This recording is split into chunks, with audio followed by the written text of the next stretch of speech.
The European Union has voted to open membership talks with Ukraine and Moldova, and a group of current and former prisoners in Alabama is suing the state over its prison labor practices. Good morning. I'm Corva Coleman from NPR News, and here are today's top stories. The European Union has voted to formally open membership talks with Ukraine, as well as Moldova. The head of the European Council, Charles Michel, says the vote is key. This is extremely important. We want to support Ukraine. It's a very powerful political signal. It's a very powerful political decision. And today and tonight, I think to the people of Ukraine, we are on their side, and this decision made by the member states is extremely important for the credibility of the European Union. But the EU won't be able to send $50 billion in new aid to Ukraine. That was blocked by Hungary's prime minister. Viktor Orban is Russia's strongest ally in the EU. National Security Advisor Jake Sullivan has met officials in Israel. The defense minister says Israel will need months to defeat Hamas. Sullivan will now meet Palestinian Authority leaders in the West Bank. An opinion poll taken in the West Bank and Gaza finds the war has boosted Hamas's popularity, but a majority of Palestinians still do not support the militant group.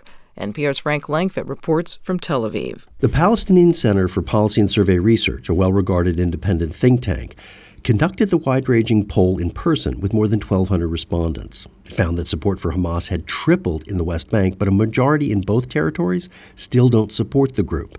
The survey also found nearly 60% want the Palestinian Authority dissolved. The Palestinian Authority administers parts of the West Bank, but is widely seen as corrupt. The U.S. wants the PA, as it's called, to help run a post-Hamas Gaza. Meanwhile, the vast majority in the West Bank think Hamas will win the war. Only half in Gaza think the same. Surveys in Gaza were done during the ceasefire. Frank Langfitt, NPR News, Tel Aviv. In the U.S., a group of current and former Alabama prisoners is suing the state for prison labor practices.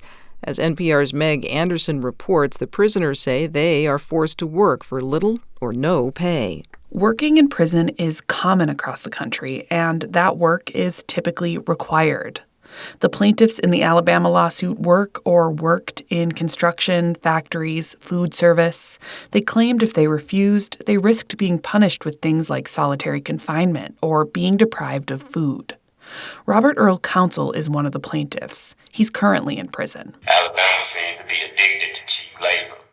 People right now being forced to work for free while someone else reaps the benefit from their profits. The plaintiffs are suing more than 24 government officials, public agencies, and private companies, including Alabama Governor Kay Ivey and the State Department of Corrections, which says it can't comment on an ongoing lawsuit.